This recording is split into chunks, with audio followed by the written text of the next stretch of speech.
So starting off on how this is probably going to be done well and how they're going to be done in general, right? So we think that there are two main points.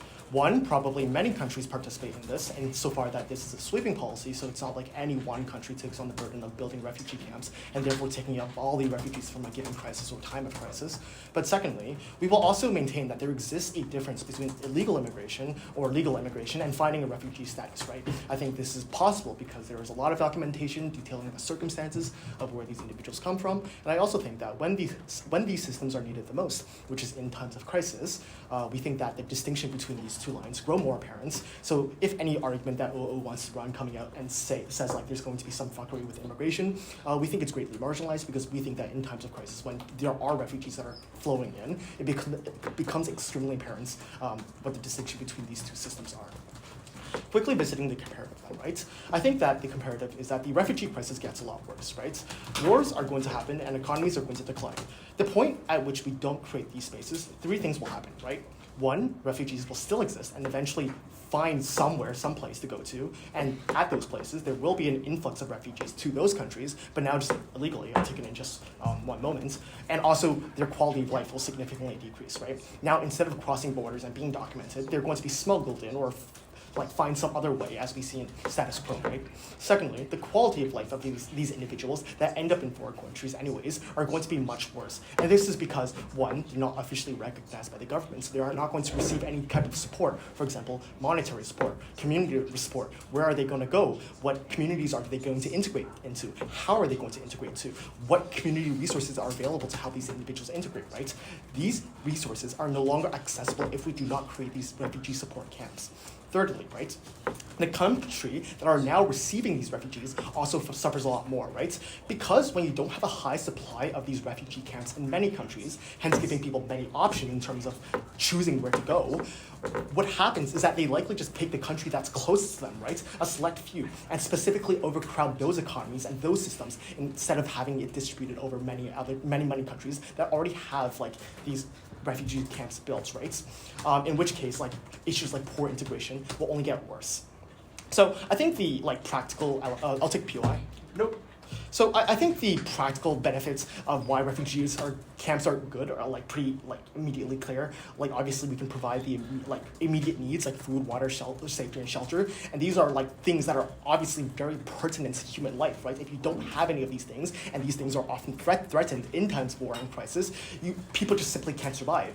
And secondarily, we think that governments have the capacity to often support these these groups, right? Because especially when you buy our model where these individuals are going to be spread out over not just one country, but many other countries, like these systems, taxpayer money, governments that aren't already receiving many immigrants, they have a lot of resources to actually support these groups.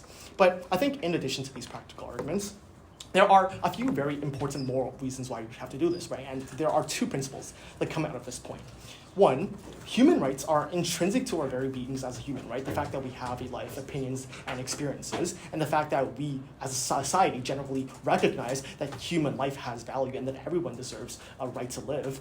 We, as governments, specifically individuals of power, regardless of where our power comes from and where our power is owed, has a moral responsibility to provide for these individuals, given that they have no other option, right? The fact that everyone should be given a chance to live, and the fact that these governments have the capacity to do so, we think that therefore it is a moral right to support this motion. But secondly, I want to point out how these rights are often discarded or marginalized by politicians in times of need, specifically by citing their own country's needs, right? Like how we have, we're going to overcrowd our systems, how this is actually going to be done poorly, etc., right? But I think that this is more the reason why we should actually start building these camps right now in the first place, or why we should just support them in general, right? So that in times of crisis, we can ensure that these systems are ready for when refugee populations actually start increasing, when they actually start moving into our country. So this also, in the future, decreases the excuses individuals or politicians may be able to play on in terms of, why we aren't able to accept refugees in the future. As a second principle, we think that this is a form of retributive justice, right? Because if you just look historically, developed countries are built off of many spoils of war, right? Their multinational corporations and their old governments are built off the backs of marginalized groups and profiting off periphery countries. And this is still happening in status quo, right? Where we see many countries suffer a resource curse where they're unable to like expand into tertiary industries, and instead are forced into like only trading minerals and coal with primary countries, right? So we therefore say that given this is a fact of the present and also a fact of history, it is an act of justice to therefore provide for these individuals that we built our countries off of, and then like provide for them in their times of need. I'll take the POI from back half. POI? Wait, this debate isn't just about why refugees are good, it's also about the means we intake refugees. Like Canadians took Syrians and Afghans and didn't put them in camps. Yeah, and I kind of preface this at the very beginning of my speech, right, where we say that this is going to be a sweeping policy, how these camps that are already like being built up in the first place are now going to be expanded into other countries, and there's going to be like better provisions that are just being provided to these individuals, right? And it's not like these governments don't have the capacity to build like these camps, right? I think that's quite ludicrous to say. Like the fact that the US is able to spend billions of dollars on the military, yet apparently has no money or resources to spend on refugee camps. Like, I think it's not a matter of capacity, but more so a matter of whether they actually do so or not, right? So then in the context of this motion, when we therefore are arguing whether we should support the builds or not, I think it becomes pretty apparent that given we have the capacity, that we should support it and then therefore do it well. Yeah, I think as a few final points of framing, which is coming up pretty late, but only exacerbates any of the points that I previously mentioned. I think right now, this is particularly needed because we are in a time of crisis, right? Where there's growing anti-Semitism, Donald Trump is doing all his stuff with anti-immigration, and there's a growing isolationism within all countries, and the fact that like we have 3 active wars going on, right? It's clear that like the individuals who need refugee camps and support from other governments is rising, and therefore like the more the fact that we should do it now, and the more the fact that we should just support this and prevent like this deficit in like supply in the future, given crises will always like affect humankind. So proud to propose. I wish Erdogan knew that the developed nations always take refugees anyway. 3 reasons why camps are much better than whatever kind of alternative that they're proposing. The first thing to note is that the Canadian system upon which their case is built is extremely unpopular for the same reasons that they tell us, which is that liberals, well, okay, actually I will speak less. People that support these kind of policies usually fall into some kind of like NIMBYism, right? So the point at which you might support human rights or whatever, but you might not support the other things that they talk about. So when politicians start scapegoating these people and talking about this is the reason why crime is happening, and when other forms of populism will rise as a result of this direct policy, which moves these people directly into your neighborhoods, it means that these people are much less likely to accept these people when they're in their own neighborhoods, versus when we give them a period of time in which these people are in refugee camps for people to start to understand and people start talking through the political discourse about why these people are here, and people start understanding the stress and the chaos and the suffering that they're escaping. I think that is a much more realistic solution for people in these neighborhoods to gain more empathy, versus on their side of the house where these probably conservative right-wing politicians are just going to scapegoat these people. They're saying that the government is importing these people into your neighborhoods, they're causing crime, they're causing violence, whatever. So I think NIMBYism is definitely something that happens. But the second thing that I'm confused about is that it is completely unclear to me why their model is mutually exclusive with ours.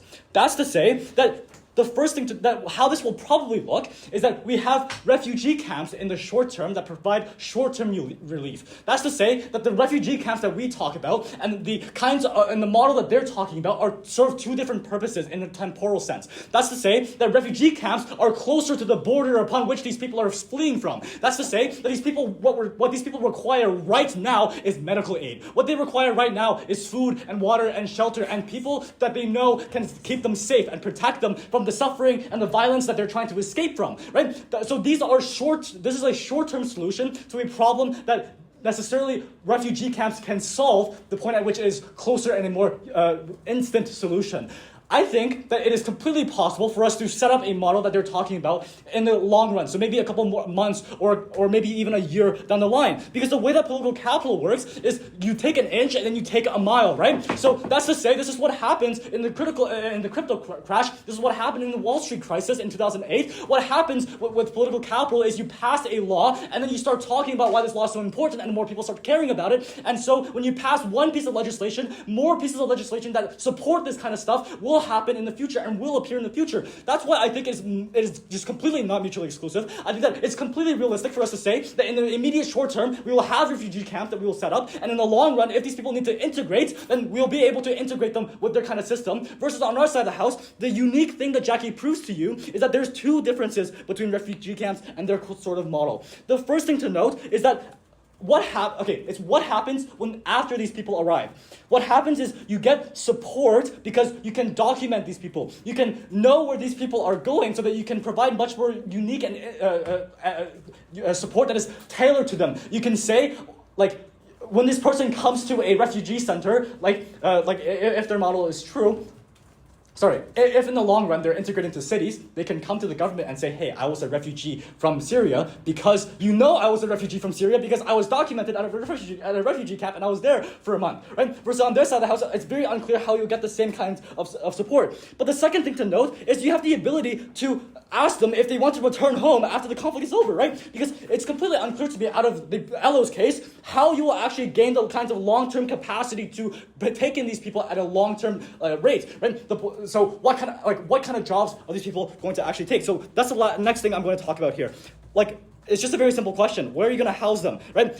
What jobs are they going to get? The biggest problem that immigrants face in Canada, legal immigrants in Canada face, is that they have no Canadian experience. So when people come from China, when people come from the Middle East to Canada, and they're, surgeons or whatever back home, they can't get a job here because they have the CV, but they don't have the kinds of Canadian experience that the companies here care about and that the hospitals here care about and that the system cares about, because there's no system in place to take these people in and to recognize the expertise and the skills that they already have. So the point at which they come in, I'm completely confused about how these people are suddenly going to get this large influx of jobs, right? The job market is already extremely tight. As a person who's currently fucking unemployed, I can tell you that much, right? So probably it's going to be very difficult for these people to get jobs. But the second thing to know is that the majority of developed nations are in housing crises, right? So the point at which camps, so I'm really unclear how these people are just going to get housed. They're talking about gymnasiums. How fucking long are these people going to have to live in a gymnasium, right? Versus on our side of the house, much more easy to just set up a refugee camp that is much more instantaneous and is able to hold people for a short-term amount of time for us to prepare, right? The unique thing that camps are able to do is give the politicians and give the, construction companies, it gives them a signal effect that they have to build more, right? That they have to start hiring more, that they have to start doing these things. But all these things take time. They're not instantaneous. The point at which we have camps that are able to take these people in, make sure that they get relief for their suffering that they've already been through. It's really important for them to have that. I'm sorry, I can't take you. No time. Next thing I want to talk about is if closing opposition wants to talk about populism, I think populism is uncomparative for two reasons. One, populism is on the rise anyway, but two, because refugees and immigrants in general probably get scapegoated regardless. Jacky's material was incredibly important for a couple of reasons. The first thing to say is that our framing is incredibly important because if closing opposition tries to run something wacky, right, the people that we're talking about here are fleeing violent conflicts. They're fleeing political prosecution. They will come anyway. So the narrative is, if we don't do these kinds of things, what are we going to do, right? So much more likely that we actually get more support for immediate things like refugee camps, and we escape the kinds of NIMBYism that we get from their side of the house. The last thing to talk about is two additional principled justifications for this upon which our case is built. The first thing to note is that there is no moral distinction between somebody who is from Afghanistan or somebody from America. We probably have the same obligations to both sides of the coin, right? This is the reason why constitutional protections apply to illegal immigrants as well as legal immigrants, right? So the second thing to note is that retributive justice is incredibly important to note here, right? Because most of these conflicts come as a result of developed nations in the first place. So the fact that CIA overthrows a country for bananas or whatever the fuck, or colonialism determines your economic future, right? The process of being developed caused these conflicts in the first place. For all these reasons, we're so proud to propose. Okay, I thank that speaker for their remarks, and invite the Deputy Leader of Opposition whenever you're ready. Unfortunately, the first half of OG's all-off clash. What this debate was about was not about whether there were moral principles, like we've already said earlier, but it's about how we're going to integrate refugees in the long run. I'll be very clear as to what our alternative is. Cam already said this, but I don't know if OG tracked it closely. Sorry, that was me. Anyways. What we want to do is we want to have immediate resettlement into cities. We don't want to hold people in an indeterminate holding center that they call a camp and then wait until maybe this conflict is going to be over and then we can ship the refugees all back. Because obviously wars are long and they're not going to happen. I don't think that's super relevant. What we're going to do then is try and diffusely have refugees across different cities in this country, across dying cities and suburbs and whatnot. We don't want to concentrate them all in one location. That was a very clear thing. It doesn't matter whether they can relocate them later, in years and years later. We don't want to have the refugee camp in the very first place. Why is this a likely alternative? First thing is there's precedent here. We've seen it in a bunch of different countries, say for instance Canada. Second is that there's less just the visibility of a refugee camp that enables a lot of the NIMBY rhetoric, like they said, oh gee, nobody wants to have this ginormous new camp that is very visible and easily talked about within politics. Instead, I think the diffuse effects on many different cities are far preferable. It's for instance cheaper, it's less visible, it's less obvious when you're integrating people across different parts of the country. And also most developing countries do not border conflict areas that will have refugee crises. I think you can bus them to a different country, it's fine. Okay, now let's explain why it is that this camp is not going to be nearly as successful as integration across different cities.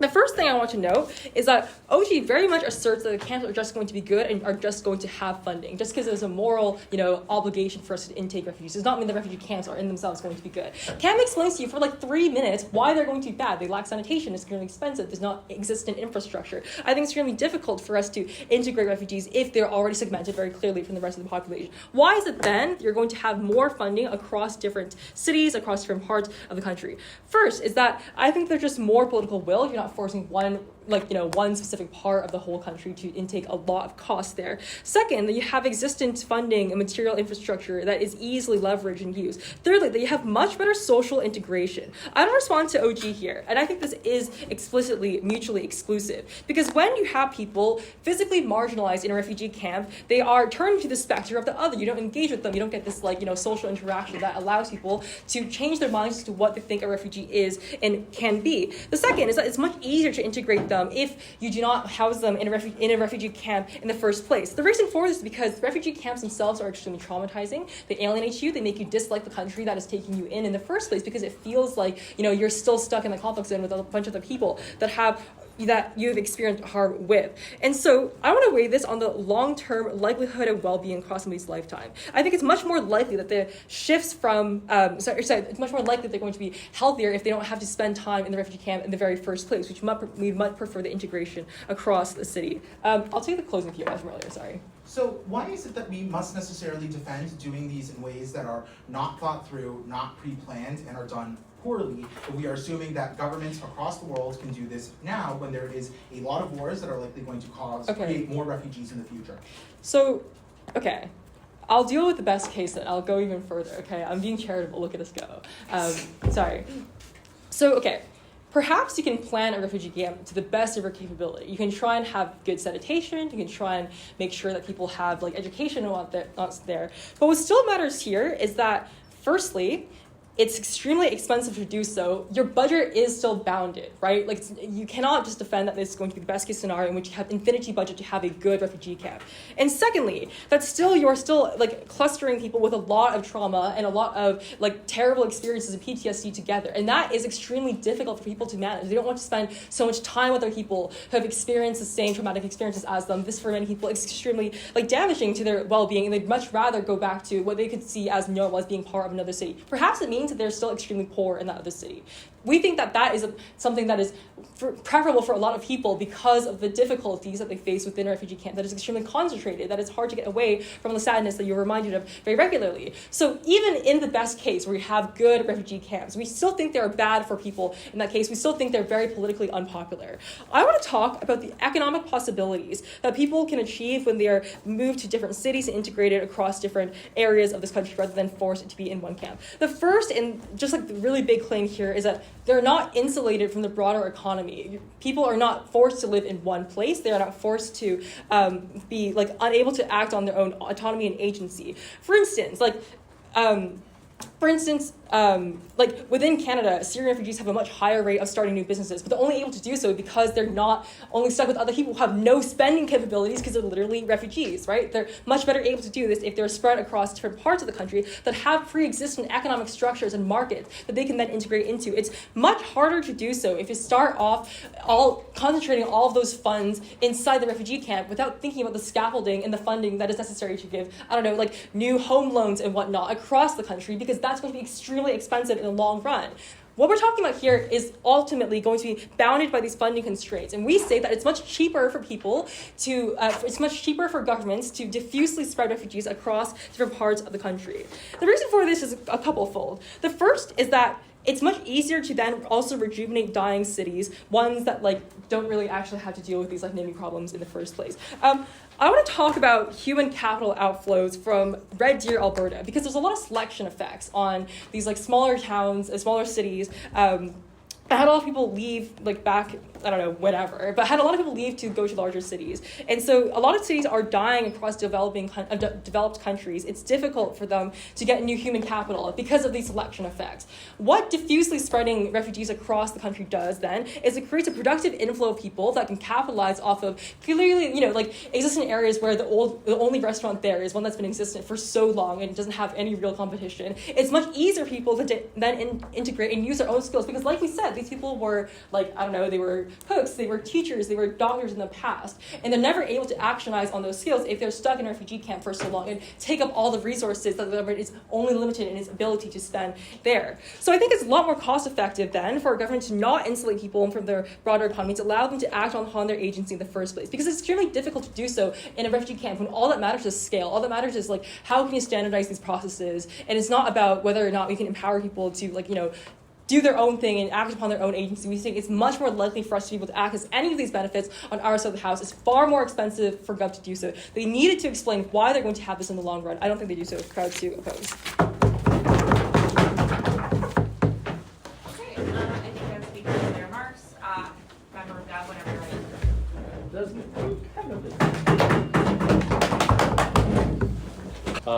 I'm going to start my speech in 5, 4, 3, 2, 1. Yeah, so we generally are on CG. We think OG has taken on the wrong burden in this round. What we are going to focus on is simply why are refugee camps the best way to intake people when they are refugees. I'm going to have 2 prongs for this. One of them is why are the camps going to be better run than other potential mechanisms? And the second is on why this is better for political will, probably what you would expect. There's one framing idea I just want to bring up before I get into specific arguments, which is the idea of legibility. Because ultimately, immigration is generally handled by federal governments. The thing about federal governments is they have a massive array of responsibilities to deal with. And so every time you work with a municipal body, you try to understand an individual housing market or an individual population's needs.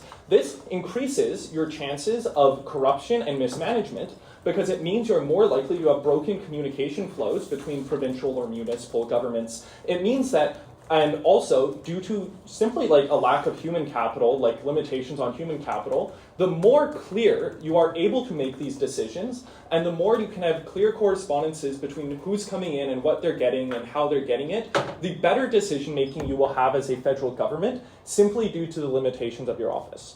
So, what are the things would we do better? Or what are the main threats to the well-being of refugees?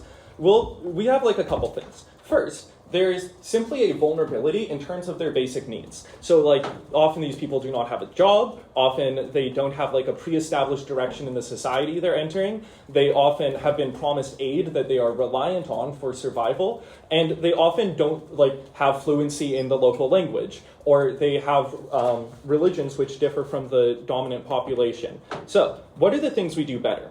No, first of all, it's easier for the government to just ensure basic needs properly when you have refugee camps. Why are things hard outside them? It's all of the things to deal with legibility. So take housing, for example. This requires a lot of involvement with the municipal government because every city has its own unique housing code. It has its own situation in terms of what its gray market looks like. You have cases coming out of Toronto where you have landlords who have like 7 different legal names that they flurry between and then abuse the fact that housing courts are often like understaffed and deal with cases very quickly to get away with directly exerting power on people who are in need, doing things like rent gouging. Every time that you have to work with a municipal body to house people, you run into potential threats about not having enough housing. You run into threats of having mismanagement as to how people are housed and how they're integrated into society. Second of all, with things like food, you get similar issues.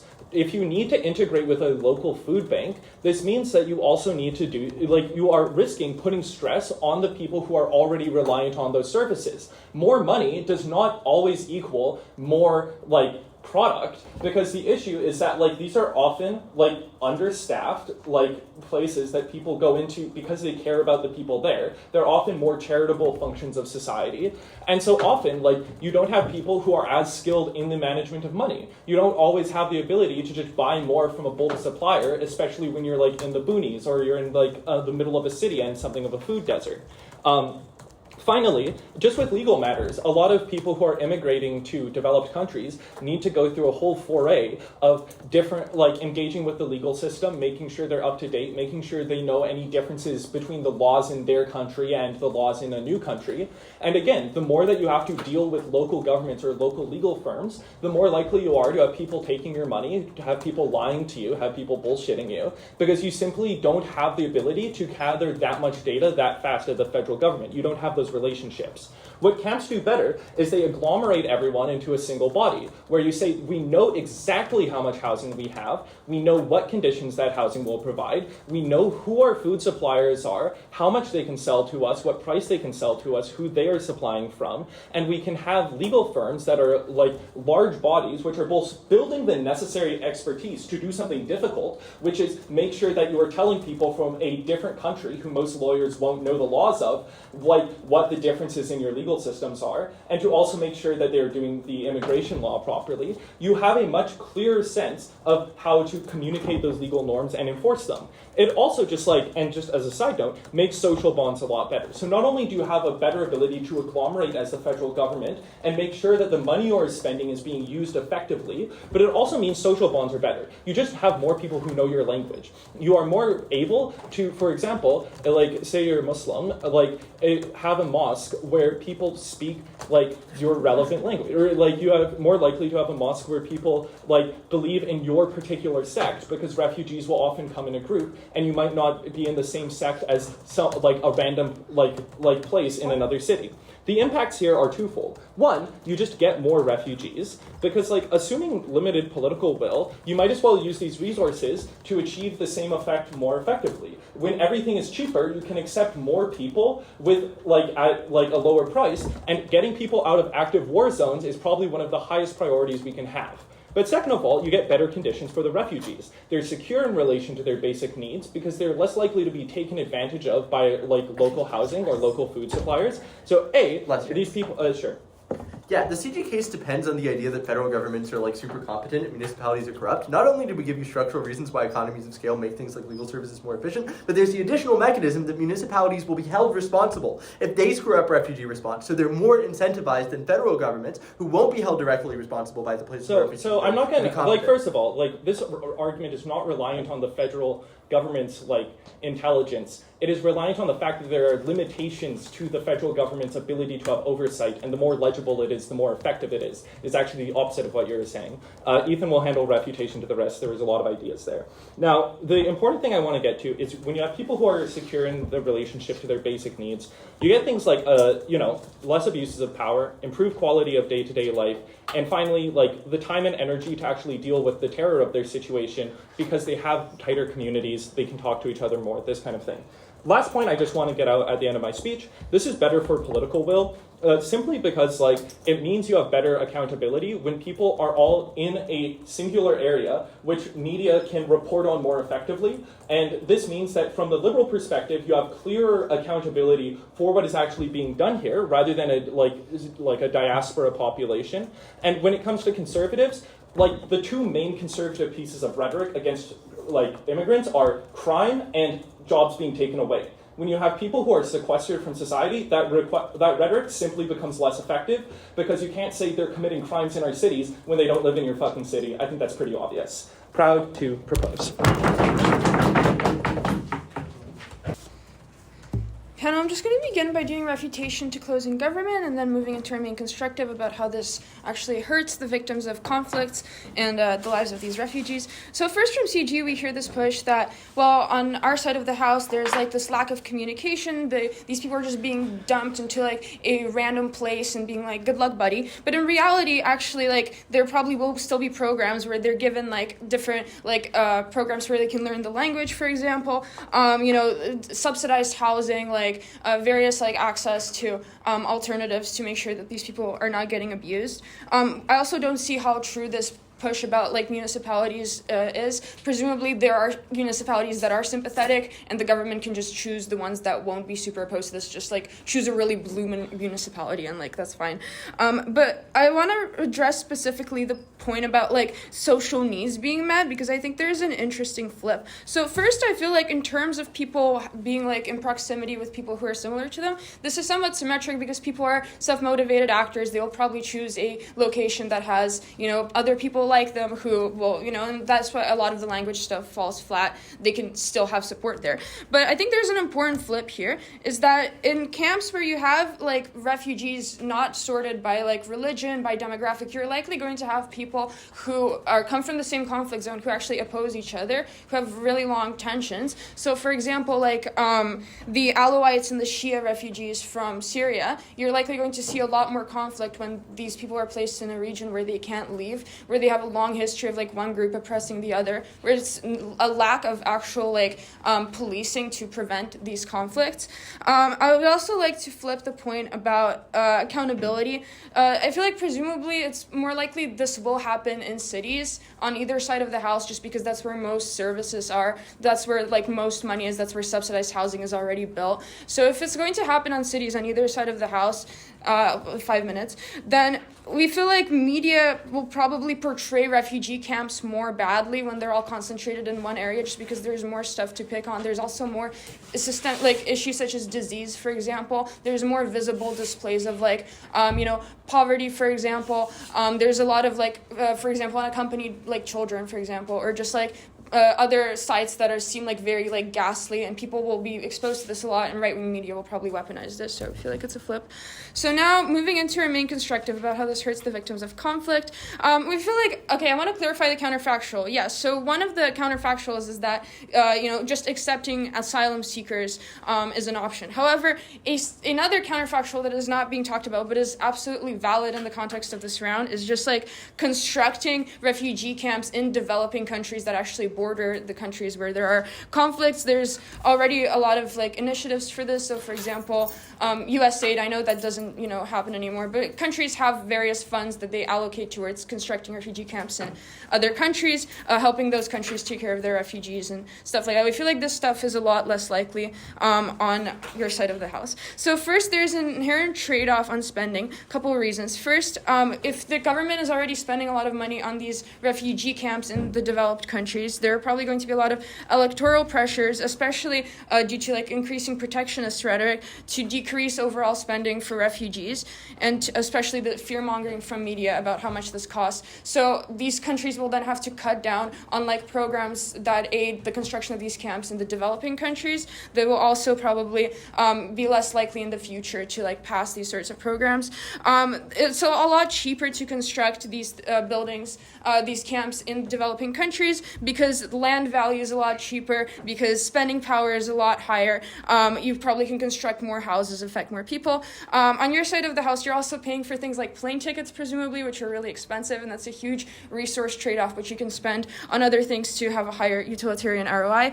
And also, yeah, just like general transportation. It's uniquely good also for these people to remain in proximity to their families. So if you're putting, these refugees in developed countries in Europe, for example, or in like America, they're going to be very disconnected from their family. This is really bad for their mental health. We feel like generally it's better if more of these refugees remain closer to the countries of their origin.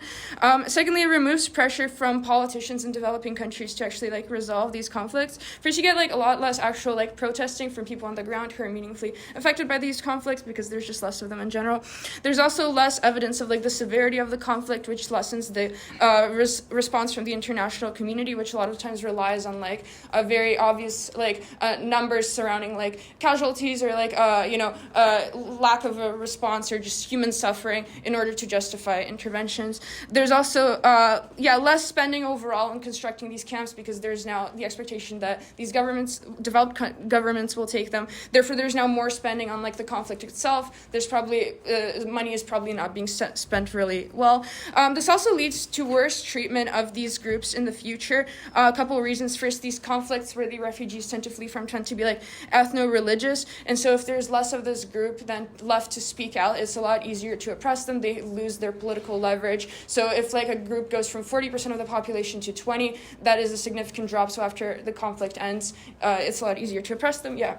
The reason why camps are likely to be done well is because the governments that are creating the camps, because it's politically popular, want to remain politically popular. That goes away to the point at which Reuters takes a picture of a situation that's worse than the conflicts that they came from. I don't know if they have incentives. I'm not sure if they have capacity, and I don't think you really prove that. The second point about worse treatment is that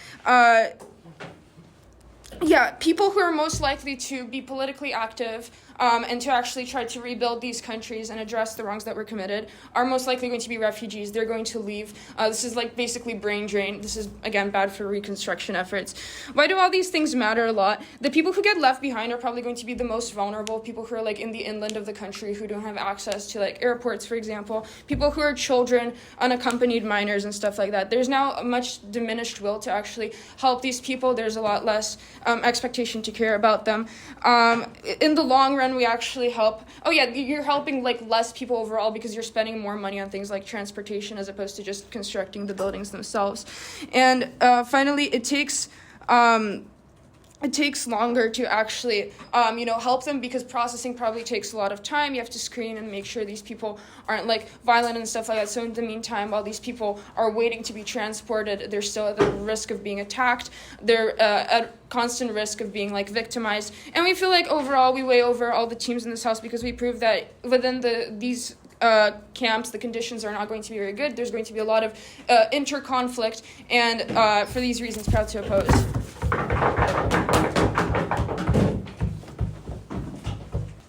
I want to first begin by talking about the problem of opening opposition. They believe, incorrectly and assertively, that refugee camps would be built in rural areas away from cities. I want you to check your notes panel at the end of this round. They did not give you a reason for why. Here's the problem. First of all, historically, this is not true. I POI'd about Germany accepting refugees in the mid-2010s. Guess where they let them in? Munich. They were let into a major soccer stadium in Munich. That's a city, guys. Here's why that is structurally likely to be the case. The first reason is cities have considerable amounts of infrastructure. They have plumbing. They have access to public transportation. They have reasonable amounts of roads. They have a variety of businesses with a variety of different types of economies, so that way refugees with a variety of different skills could be able to access an effective job market. They have highly skilled professionals who can then work and help refugees and be contracted by the federal government in all of the ways that Adam tells you, in a way that is reasonably efficient, so that way you can help them build out their claims. These cities also have money, so that way if they are asked to engage in federal municipal partnerships to build out these camps, they can then contribute to the construction of this, something that many smaller suburbs and rural communities do not have, as they often run budget deficits and require bailout from other forms of government. What this means is that if they want refugees to integrate into society, our side does this better than their side does, because they expect refugees to disperse themselves throughout the entire country that they happen to move into. I'm not sure why a Syrian refugee moving to, and this is a direct example from them, Red Deer, Alberta, is going to feel at home, given there isn't a prominent Syrian community there. There aren't people who have the same shared experiences. There aren't restaurants that serve their food. I'm not sure how many mosques they may have. If they want people to integrate, Adam explains to you that you have the ability to have people who speak your language, people who know your culture, people who have your same shared backgrounds, and that those things have you access jobs in the city because they're likely to be built there. So we beat them on that front. Then they say, but it is cheaper to do it under their side of the house. This was also horribly untrue. The first reason is because they don't tell you how you actually help refugees when they move across a country, right? When they move to Red Deer, what the federal government and municipal government does in that instance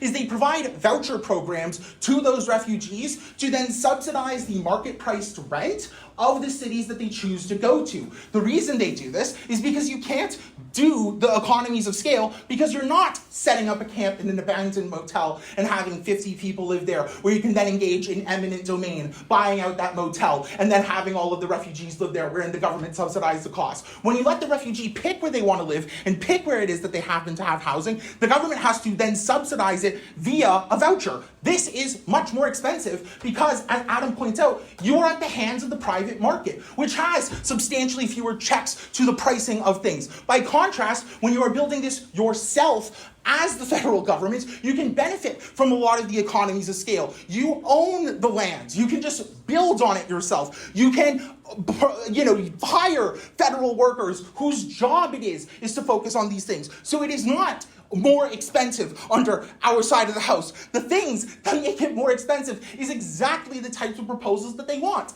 They say, but refugees can benefit from the pre-existing food banks that exist in these rural communities. Panel, those food banks have been slashed year by year by conservative governments and conservative municipal leaders who struggle for money, who don't want homeless people to move to their area, and they cut these types of services to disincentivize poor people from living there so they can keep their property values high.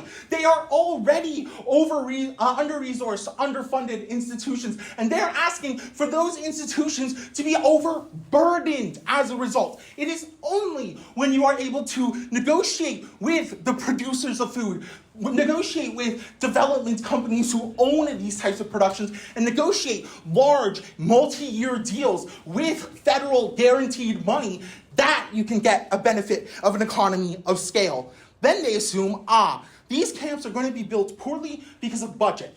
Well, I just gave you a number of reasons to believe that our side is going to be cheaper, meaning that we can access the ability to do this well. Additionally, when we negotiate with private firms to do this on their own, who already have pretty high quality goods, they're likely to then use those high quality goods to build effective structures. But to give a better mechanism to this, right? The reason why refugee camps currently are really bad and shoddy, it is because oftentimes these camps are built in response to a refugee crisis. The camps in Munich were only built after Germany made the decision to accept 1 million refugees in a very short amount of time and didn't have a plan to be able to deal with it. Given we are in the mythical world of British parliamentary debating, wherein we get to fiat that governments are going to build this now, they can then build them now with knowledge that there are upcoming refugee events and use that to have a reasonable understanding of how much they want to build. I'm not saying they have to build 1 million units of housing. They can build a couple thousand.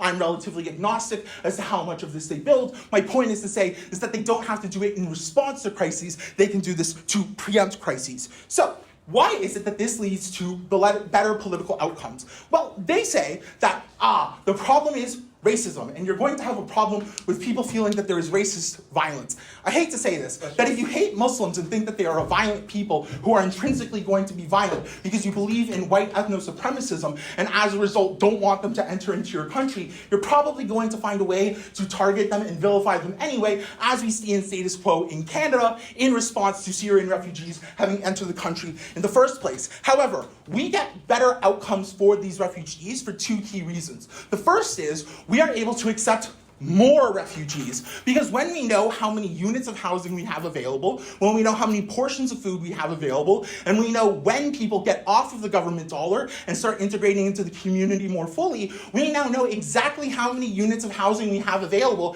and can thus bring more refugees immediately when there's political will for it, rather than hoping that there's political will for it and then bringing in a whole bunch all at once. The second reason that we make things better is because we have an actual political responsibility for refugees. I'm not sure why a politician in Red Deer, Alberta would, as a result, care about the 500 refugees that moved to their municipality who do not represent a voting bloc, who are not visible to the majority of the population. By contrast, an entire city sees the refugee camp, an entire city feels responsible for the well-being of those refugees, and they become a regular part of the news cycle. This creates better outcomes. OG's principles were vague and proved entirely too little, because you can help refugees in any way. They don't help any refugees in any specific way, and we deal with CO by explaining all of the benefits of our case. I'm proud to propose. So I'm going to talk about, just extend on my partner's point and explain why this is really bad for the refugees and why this actually makes it really, really harder to integrate and why these camps become de facto permanent. This takes on most of Gov. Firstly, I think the way this round is weighed is that the somewhat higher number of refugees allowed into these countries are able to outweigh the somewhat harms of camps. I think Gov need to accept that these camps are probably worse than general society. I think it doesn't really engage with this. We probably outweigh them. They take a pretty high burden to try to prove that these camps are just great. Okay, so first thing, how are these camps going to become de facto permanent? Why does it actually make integration so much harder? Well, it's because these solutions become good. Government tells you a lot, this is really easy to buy in politically, it's really cheap to do. And because of these reasons, they become permanent. Once you already let refugees into them, and political buy-in's great, and it seems great, and everyone's happy because there's no immigrants on the streets, then they become permanent. You have more buy-in for them. When you have more of these camps and they seem like good solutions, people stay in them. Once you begin building camps, they become politically appealing and cheap or whatever. And so oftentimes it's easier to just move them into this. I also think when you're integrating into society, there's there's a big cultural shock on either side. If Gov is trying to claim that you're going to eventually integrate, this cultural shock exists either way. I think humans are quite resilient and able to fit in well. Just on why these refugee camps are quite bad. It's not just they can't go to school, they're quite understaffed and have poor medical conditions, but it's also just hard to integrate, right? Because now you have 2 cultural shocks.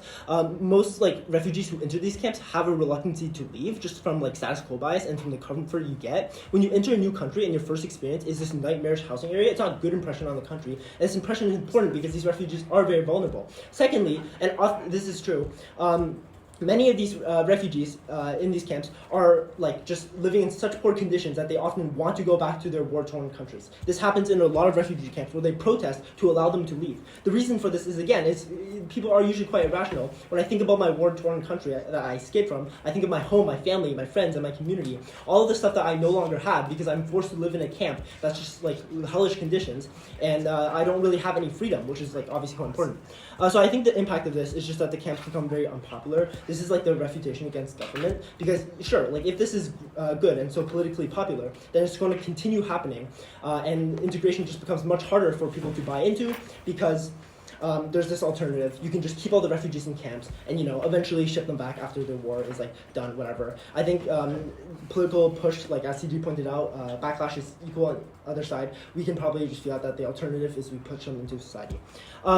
Just on to responses then, starting with opening government. I think they misunderstand what the counterfactual is, so I'm going to engage with the second part. Also, I just want to point out they run 4 principles, but they never explain why any of them are principles, especially when they point out that it's governments that are going to do this, so it's pretty hard to assign a principal obligation to a government structure. I also think governments are obligated to the best of their own people.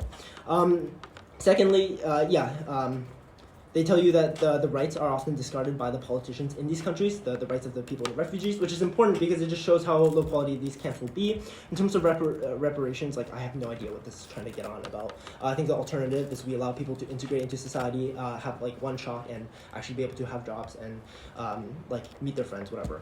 Lastly, just building camps near conflict zones. I'm unclear what the margin is after OG because developed nations have large capacity to do this either way. You can allow people to go back in the long term. I think this is just untrue. Wars last a really long time. It's really important to help refugees integrate into society, when they actually come here, make sure their first impression is good, and actually give them the resources they need. On to CG then. I think just a few responses. Firstly, first speaker I think is largely for the front half. But just responding to Ethan, I think refugee camps, they tell you, will be built in cities. Yeah, this is fine.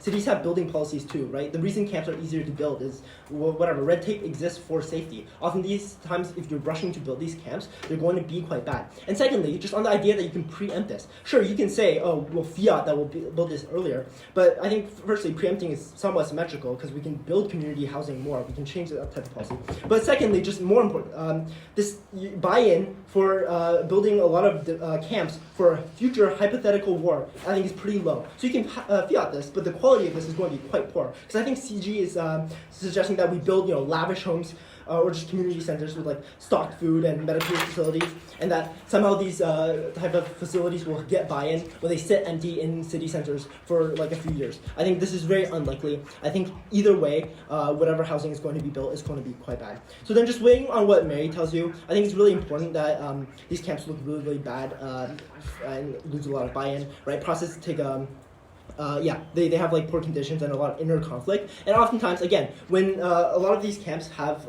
narratives of people wanting to protest or wanting to go back to their own country, and it's because of the poor conditions. And so it's really bad for the refugees and political buy-in, because oftentimes it creates a narrative that, the refugees are ungrateful of what we're providing for them. We should stop building more developments. I think when you disperse people into society, even if it's dispersed randomly, even if it's not, you at least integrate them into society. I think it's clear that the political pushback from this is even if there is any, it's less likely to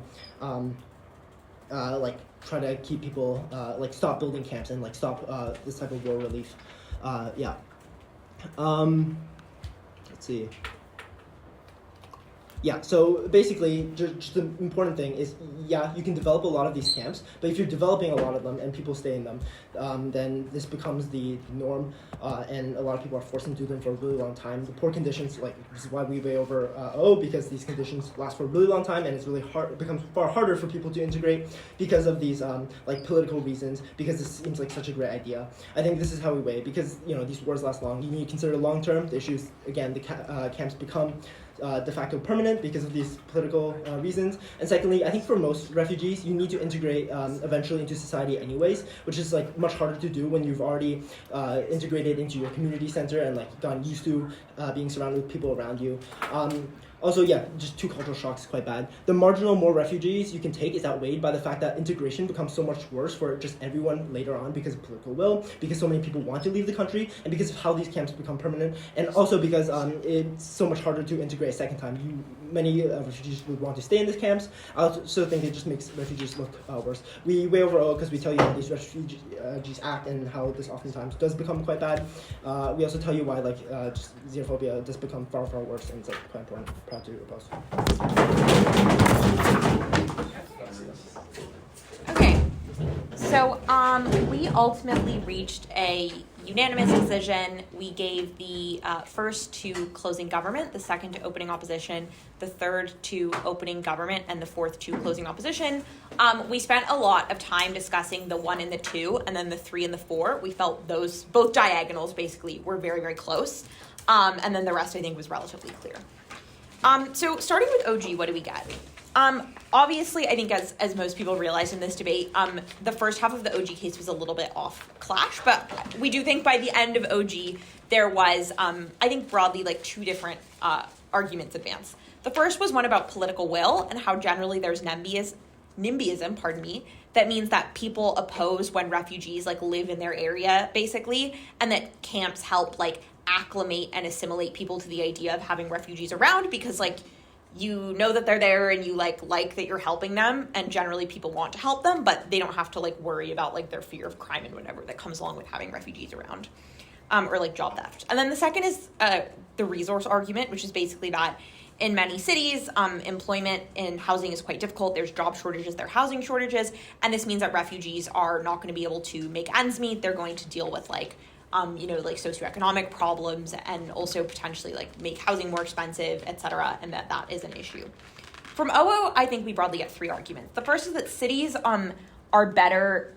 It's better to put refugees in cities where they can capitalize on existing resources in terms of things like homeless shelters, things like schools that exist, even like food banks or charitable programs that can help provide for them. The second is that there is a sort of like contact theory argument that gets made about like the alienation of refugees when they're only on camps, and regular people don't interact with them, and how when you actually do have like day-to-day interactions with refugees and you see that they're hardworking and you see that they are not particularly different from you, your kids go to school with them, you become more accepting of refugees in general and more open-minded. And then the third is there are generally better long-term outcomes in terms of being able to get jobs, in terms of being able to secure housing, because like you will be in this sort of like repurposed homeless shelters in the short term, and then you can go out and like find a job, and then that will help you have like economic security, which is very beneficial in the long run. I think on top half, we just feel that first of all, the OO argument, first I'll deal with the sort of like cultural issues generally of like political will towards refugees. I do think OO manages to prove that you have better social acceptance of refugees. I think their argument on, like why people actually do end up viewing refugees as being hardworking and support them is just better made than the OG argument about out of sight, out of mind. And I think there's some good responses in OO. For example, the idea that like when refugees are in refugee camps, they're like close enough to be a threat, but they're far enough that you don't ever get to see them and break your stereotypes is a good response that deals with some of the OG claims here.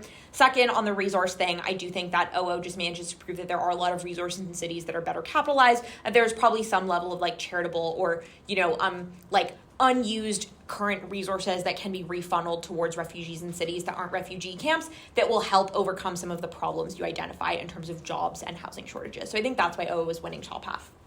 Bringing in CG, I think we get 2 main arguments. The first is the resource argument from CG. And I think that there are kind of 2.5 parts to this argument. The first is the idea of scale, which is just that when you build refugee camps, there are massive benefits to the economies of scale that come along with this, from like mass purchasing food, building housing projects and whatnot, and that you can capitalize on those benefits to like make your dollar go further per refugee. The second is the idea of legibility. I think this one was like, maybe this is the half one. I think that it wasn't fully clear at times like what this legibility benefit actually looked like, especially since at the top of the whip then you say that you're going to be building in cities anyways. So some of these like issues with municipalities, it does seem like you do have to navigate them anyways if you're going to set up camps in these cities. So I think this was like a not fully credited, but there are parts of it that did make sense in terms of like, like you don't have to like navigate employment law in like 15 different places if everyone's just in one place. So I think there are some parts of this argument that we credit.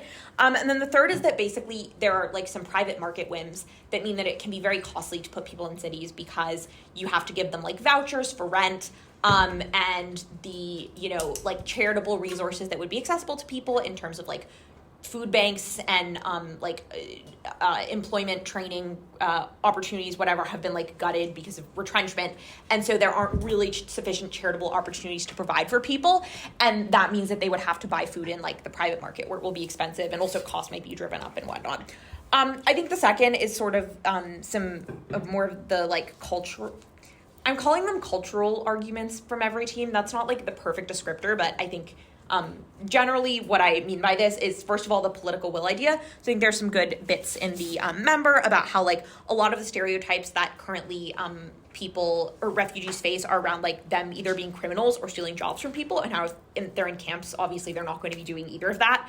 And then I think also some good arguments about why integration is actually quite difficult on CG when you, like, disperse people and they don't have communities of people they're familiar with that have the same language, and that can feel quite, like, isolating and difficult for refugees.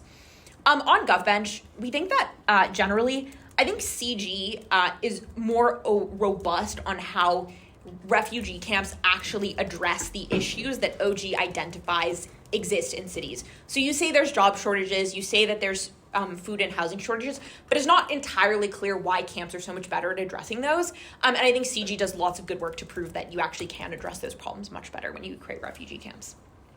So it just fills in the gap there that exists. And for that reason, CG beats OG. On the short diagonal of OO versus CG, I think that this split is quite close. And I think at many points in deliberation, we kind of felt like this was a bit deadlocked on some issues. So I think the first thing I'll cover is the resource problem.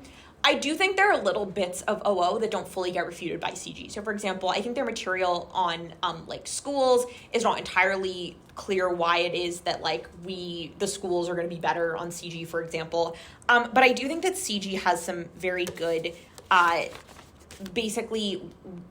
responses to OO that convince us that on a small margin, resources are probably going to be better spent. I think the first is just explaining that you do have to operate within private markets to some extent, which I think OO does concede, but their argument is that, like, well, you put people in, like, temporary housing and then they can, like, quickly train to go get jobs and, like, participate in markets. But I think that, CG does correctly point out that, like, there's a time problem here, and that, just let me make sure I quote the response here correctly. It's that, like, even if you do have this happening, you have to give people things like rent vouchers, which just have no scale at all.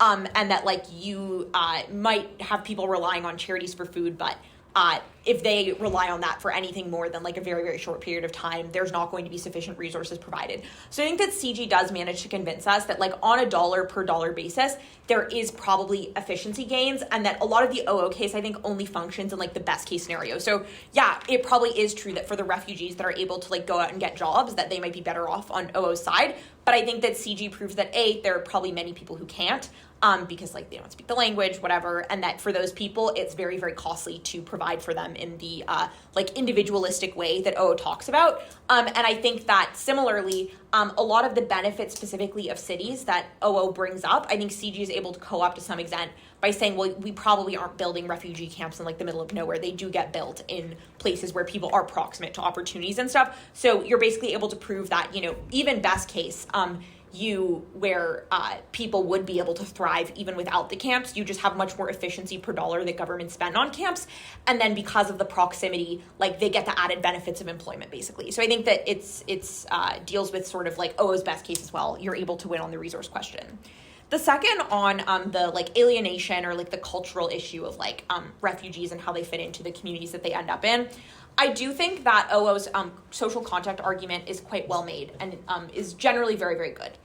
I think, though, that CG does do some good work to manage to convince us that people will probably feel isolated in a lot of places that they might end up. Like, for example, if you send them to Red Deer, there might not be, like, a mosque that they can practice in. There might not be many people that speak their same religion. They might not be able to get, like, the ingredients they want to make their cultural food. And I do think that, we are convinced that there probably is some margin where people will feel safer being amongst their own community. I think that this one is slightly a wash, because also I think OO has some material on, like, some of the trauma that might, how refugee camps can be somewhat traumatic for people. So I do think there's, like, a bit of deadlock on this clash, and CG probably could have more specifically refuted some of this stuff on, like, the trauma that refugee camps can pose. But at the same time, I do think the O material on the trauma of refugee camps is a little bit assertive. Like, I'm not entirely sure why, those might be traumatizing, but, like, being put in the big city with, like, no resources would be less traumatizing, for example. So I think, basically I think CG is able to win on the resource question, and then on the issue of, like, the experience that refugees have more holistically, it is there's a lot of deadlock on that clash basically, and CG wins on the resource stuff. Finally, bringing in CO. Generally, how we felt about CO is that you guys had a very there were a lot of very good ideas in this case, but it was just very assertive in parts, which made it kind of hard to credit in the debate.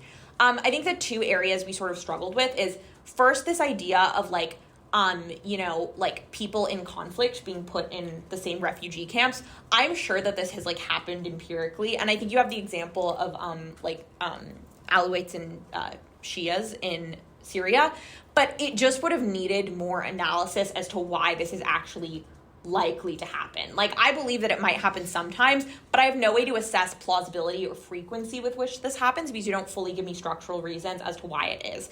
And I don't, like, I'm not like the structural reasons police necessarily, but there does need to be like, governments are like ignorant of people's culture, or like there's just way more demand than there is supply. So like people would rather be put in in like refugee camps where whatever, like, there has to be more analysis backing this because it's just very hard to figure out how much to weigh it in the debate against other things, given we don't really know the frequency or the plausibility of this. And then the second is this new counterfactual that you kind of bring up that's like, well, the alternative is building in developing countries and putting refugee camps there, and reasons why that's better. I think that a lot of the reasons that it's better do seem plausible, and I think the added thing that you put in that's like, wars can go on for a very long time, so people might be in refugee camps for a long time is also good, but it's not entirely clear why it is that the alternative is actually building in these developing countries. Like, there's maybe a little bit that you give about, like, potentially foreign aid, but there needs to be a lot more analysis about why it actually is that if developed countries don't build the refugee camps, instead of putting them in cities, they're going to send them to developing countries. So I think on the long diagonal, basically, we felt that the OG case was just more plausibly analyzed, and we were able to sort of like, we knew the plausibility was just basically better coming out of OG. I think OG wins on the plausibility of the harms they talk about. On op bench, I think that OO just, has a more deeper, robust explanation of like how refugee camps are harmful, and why people, and also filling in the other half of why refugees will fare better on their side. And then on back half, I think CG just has a fair number of reasons about why refugee camps will actually be run relatively well, and you guys don't have a full response to that. So that was how we saw the debate. If you have any questions, let me know. Otherwise, we can all go have lunch. Thank you very much.